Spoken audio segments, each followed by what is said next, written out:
Thank you to those of you that helped participate in the parade yesterday. And it was kind of an interesting experience.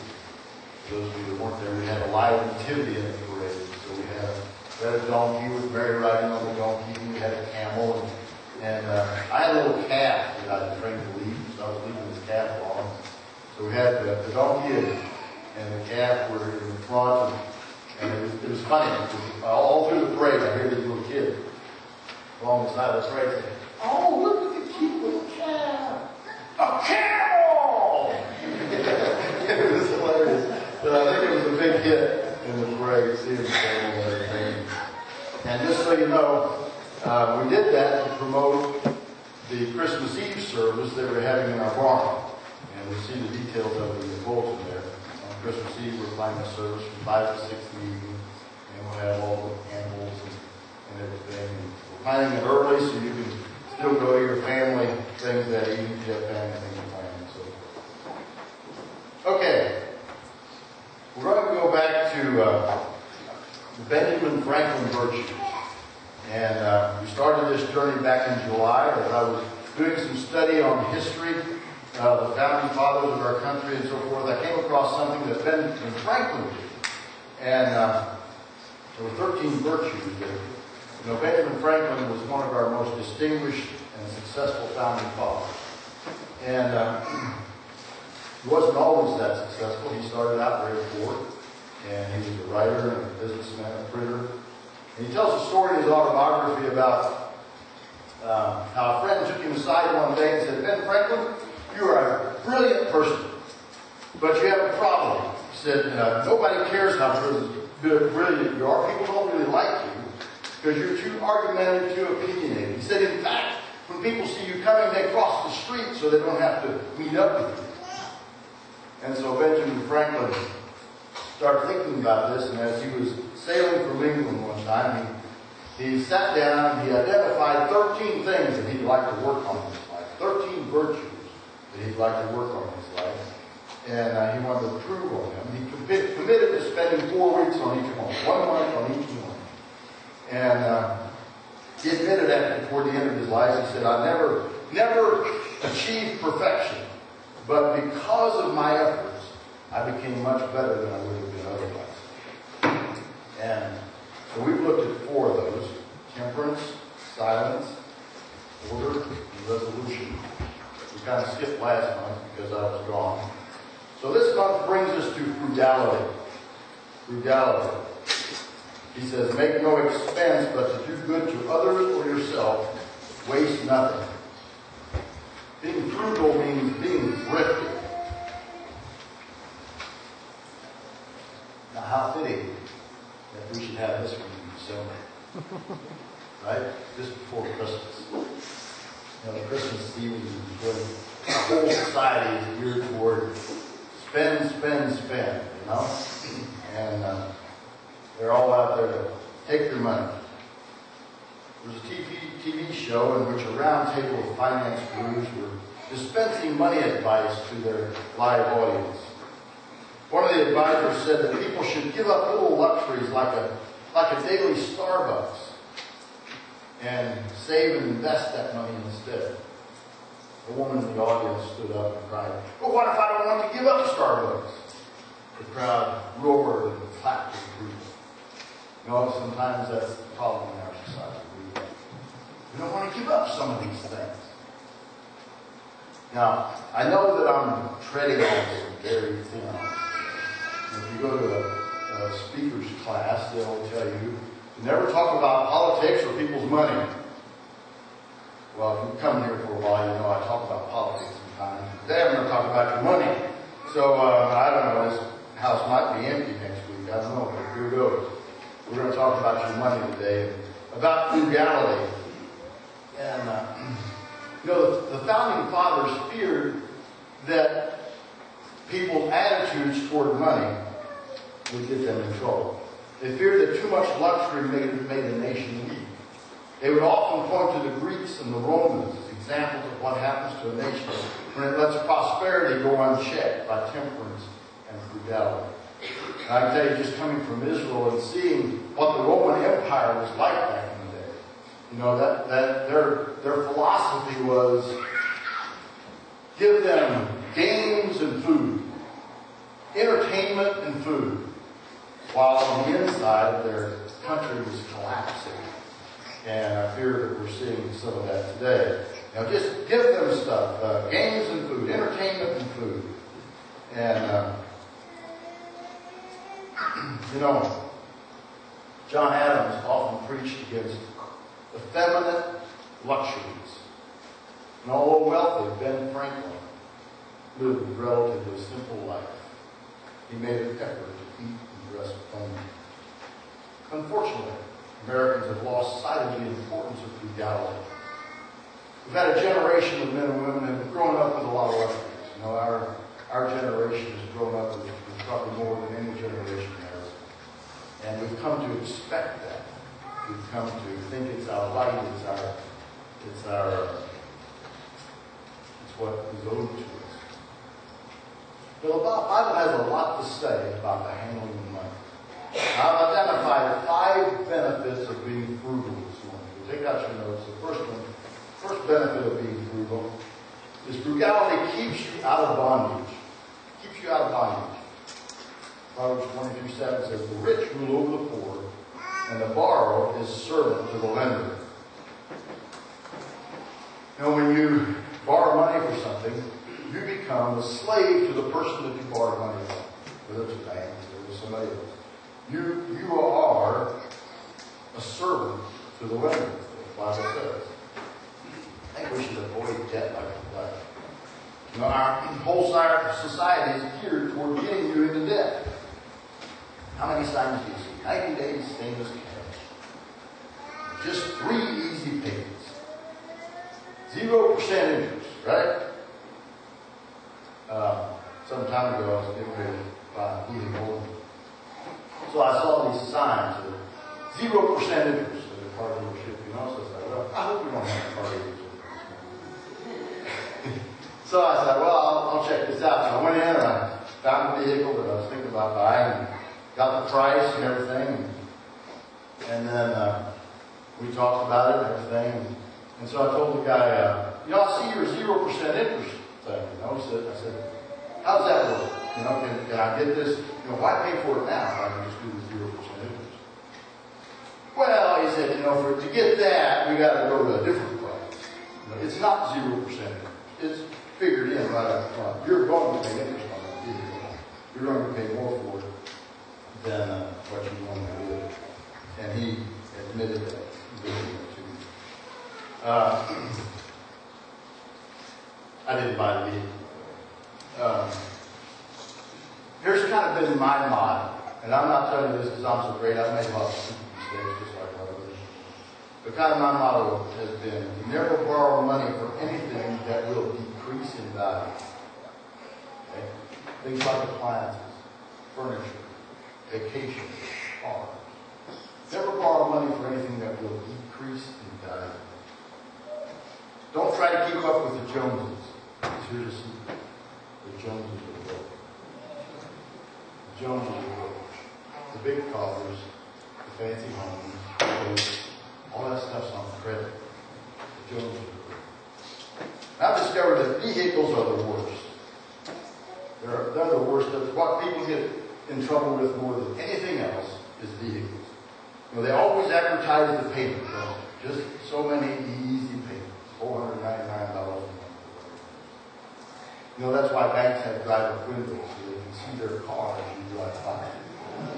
See if you're taking care of that. Did you wash the car this week? You know, they're checking up on you. See if you're taking care of that. Right?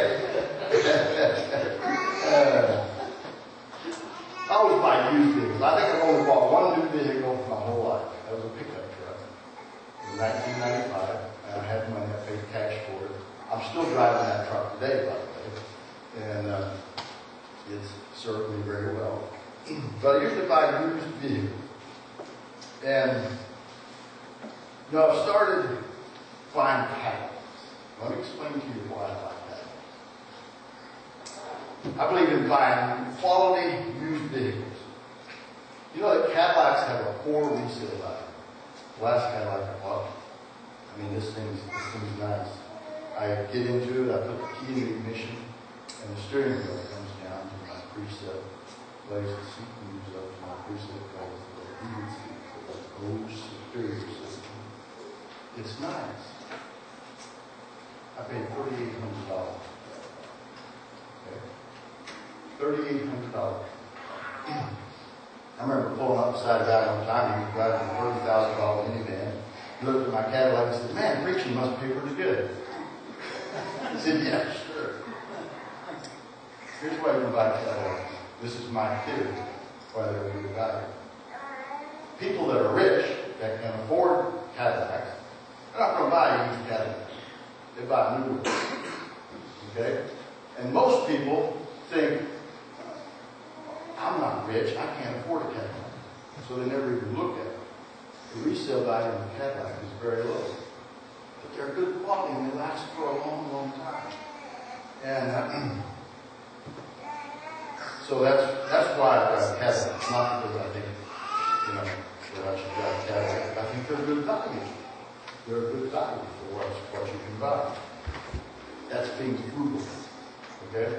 This $3,800 Cadillac I bought sold brand new for $56,000. It was a one-wheel vehicle. Okay? And he went to trade it in. They didn't give him much for it.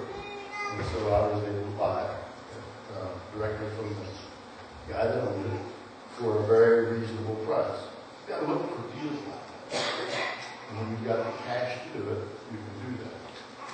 Okay? Most people think, I have an extra $400 a month, I can afford a $400 car payment. No, you can afford a $400 car. You can do the Dave Ramsey course, you can say that. You can afford a $400 car. And if you're waiting 2 months, you can afford a $1,200 car, whatever it is.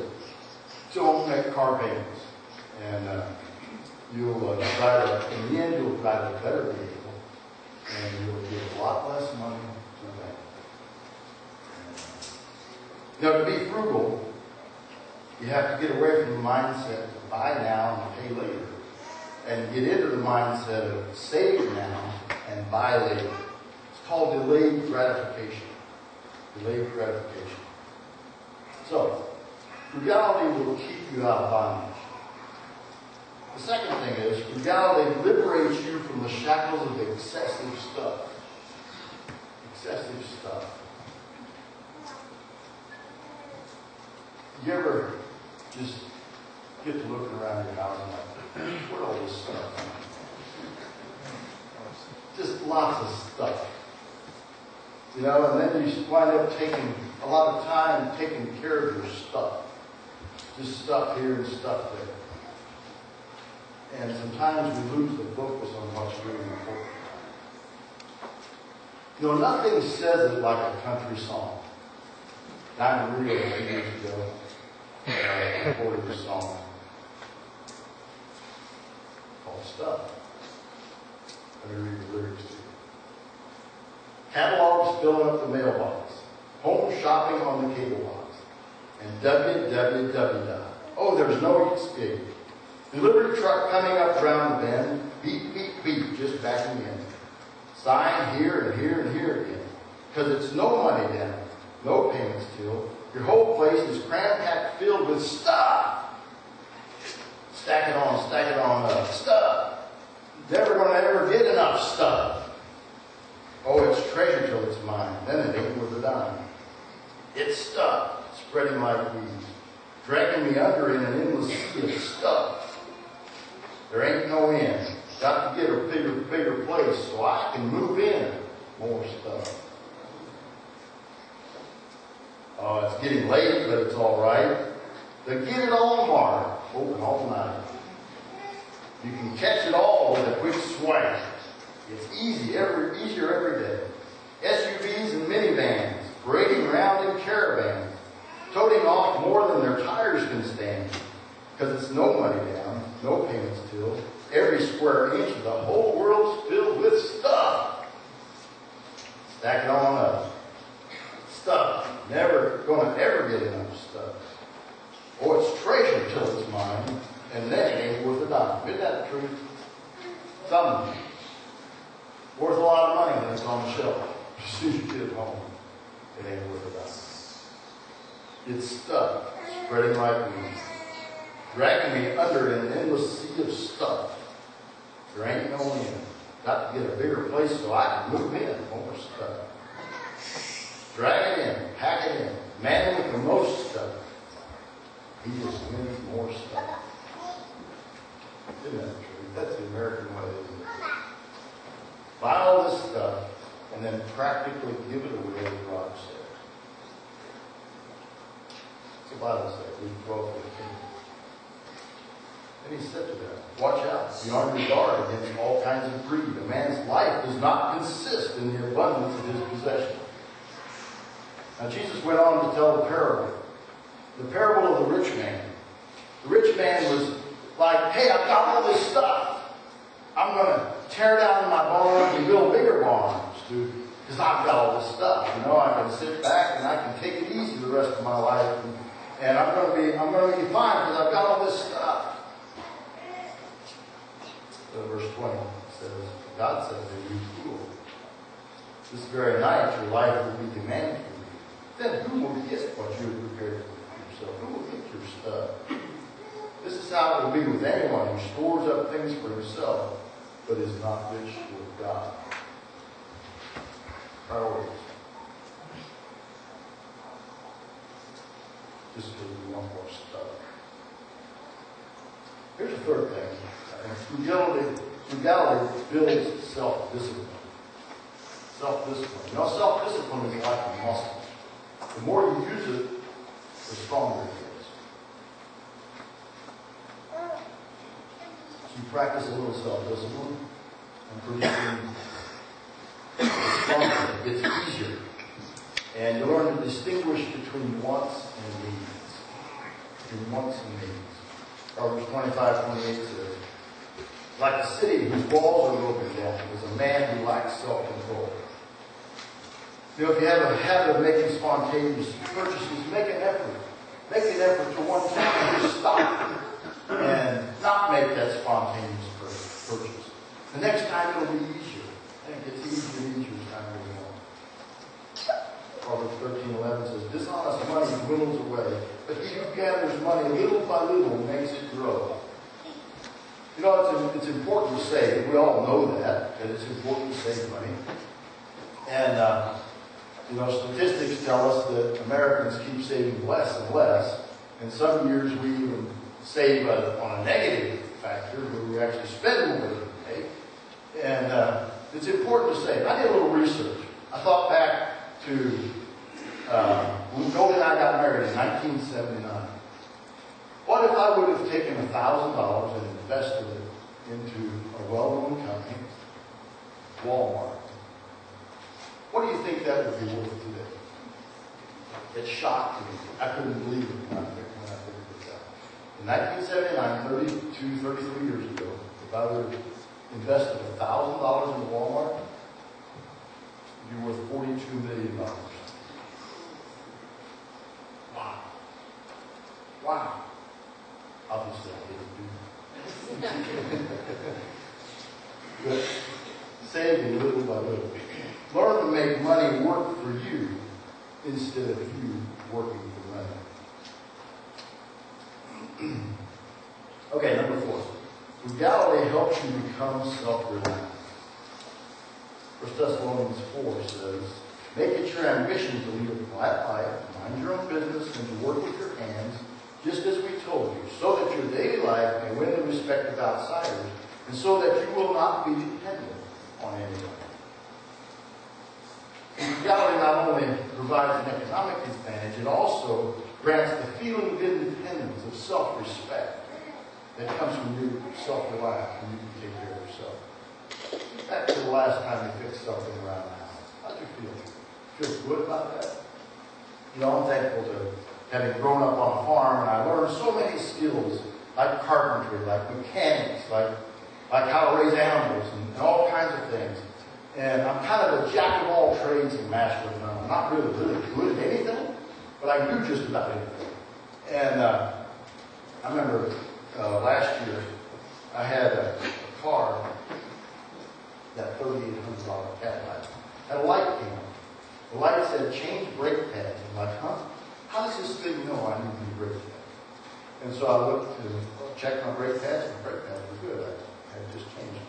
I said, something's wrong. Well, I didn't have the diagnostic tool for this, so I took it into the dealer and said, check this out and see what the problem is. So I left it there for a day, came back and got it, and they checked it out. And it also had a couple of oil leaks. So they checked it out, and they said, well, there was a wire bad on one of the brake pad sensors that needs to be replaced. And they had a whole list of other things that they wanted to do to my car. And it came up with $4,000. I said, are you crazy? And I said, well, give me that wire. And I had to change the valve cover gaskets on the engine. So I can do that myself. So it cost me $36 for the wire, and it cost me about $90 for the valve cover gasket. I changed it myself. Instead of $4,000, they were charged. And it still got a little leak in these little leak spots. I can do that. But that's being frugal. Learning to do some things yourself that, those things are expensive. Plumbers and carpenters and mechanics are expensive. And the fathers used to pass down their skills to their sons. They don't do that so much anymore. But you know what's going on. You can find out for yourself. And learn to do some of those things yourself instead of paying somebody else. Okay, number 5. I think this is probably the most important. Frugality allows you to be more generous. It allows you to be more generous. Take your Bibles and turn to 2 Corinthians chapter 9. 2 Corinthians chapter 9. Here's what was going on here. The believers in Jerusalem had come under persecution because they'd become believers, and when they became believers, they were kind of shunned by everybody else. Some of these people lost their jobs, and they were having a hard time just surviving at that time. And so some of the other churches started taking up some offerings for them and sending them to Jerusalem. And here's what Paul writes to the Corinthian church about this. He says, remember this, whoever sows sparingly will also reap sparingly, and whoever sows generously will also reap generously. Each man should give what he has decided in his heart to give, not reluctantly or under compulsion, for God loves a cheerful giver. And God is able to make all grace abound to you, so that in all things, at all times, and in all that you do, you will abound in every good work. As it is written, He has scattered abroad His gifts to the poor, His righteousness endures forever. Now He who supplies the seed to the sower and bread for food will also supply and increase your store of seed, and will enlarge the harvest of your righteousness. You will be made rich in every way so that you can be generous on every occasion. And through us, your generosity will result in thanksgiving to God. This service that you perform is not only supplying the needs of God's people, but is also overflowing in many expressions of thanks to God. Because of the service by which you have proved yourself, men will praise God for the obedience that accompanies your confession of the gospel of Christ, and for your generosity in sharing with them and with everyone else. And in their prayers for you, their hearts will go out to you because of the surpassing grace God has given you. Thanks be to God for His indescribable gift. Now notice here what Paul says about His giving. There's a couple of things that happen. There's a principle in the Bible that the more you give, the more you shall receive. I don't mean just in money. I mean in blessing. There's one thing here that you see in verse 14. It says, and in their prayers for you, their hearts will go out to you because of the surpassing grace God has given you. I want to commend you people this morning for what you've given to the church in Nicaragua. Because of what you've done for the church in Nicaragua, I know for a fact that those people in Nicaragua are praying for you. Every week they're praying for you. They're praying for our church because of what we've done down there. sure we've gotten blessings because of it. The more you give, the more you shall receive. And it's a principle throughout the Bible, all the way through the Bible, that the more you give, the more you shall receive. Now, you can't do that if you're not frugal. You can't do that if you're spending all the money on yourself. You can't do that if you're just buying more stuff all the time. You do that more and more, the more frugal you are, the more you save, the more you... You know, sometimes it's hard to tithe when you're broke. I understand that. But changing some habits can help overcome that. Acts 20 says, you yourselves know that these hands of mine have supplied my own needs. This is Paul talking. He's telling them, I've supplied my own needs and the needs of my companions and everything I did. I showed you that by this kind of hard work, you must help the weak, remembering the words of the Lord Jesus himself said, it is more blessed to give than to receive. More blessed to give than to receive. It's better to be on the giving end than on the receiving end. And being frugal can help you do that. Let's just look at a few more of these verses here on giving. Ephesians 4:28. He who has been stealing must steal no longer, but must work, doing something useful with his own hands, that he may have something to share with those who need. He says, why should we work? So we have something to share with those who need. So we have something to give. If we don't have anything to give, it's hard to be able to do that. In Psalms, God will come to him who is generous and lends freely, who conducts his affairs with justice. Again, being generous. God will be on your side. In Proverbs 22, a generous man will himself be blessed, but he shares his food with the poor. Living frugally, I believe, is essential for a Christian. You'll be under less stress. You'll be happier. You'll be more prosperous. And you'll be more generous. You live a frugal life. So, I think there's some more of those sheets out there where you can keep tally of your day. So as you go through this month, think about it. Am I living frugal? As you go Christmas shopping, are you getting good deals? Are you getting those sales, the good deals? Or you, maybe Christmas, maybe you could think about doing something besides just giving those expensive deals. Doing something with the family or something like that. Now, if you've got plenty of money and you want to do that, that's fine. But think about it. How can we save some money? So enjoy the Christmas season. Be frugal. Don't go into debt and spend the next year paying for last year's Christmas. Like too many people. See, that's not what Christmas is about. Christmas is about a Savior. It's about a Savior who came into this world. Thank you, God. We'll hear about that more in the weeks to come. It's not about going into debt, seeing who can buy the biggest, most expensive gift. It's about the Savior. Let's read that in the Word of God. Father, we just thank you, Father, for being with us today. Thank you for Christmas.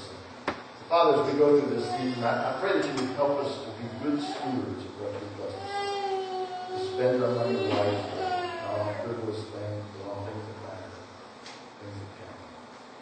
And that this would be a great Christmas season for all of us. Thank you for each one that's here this morning.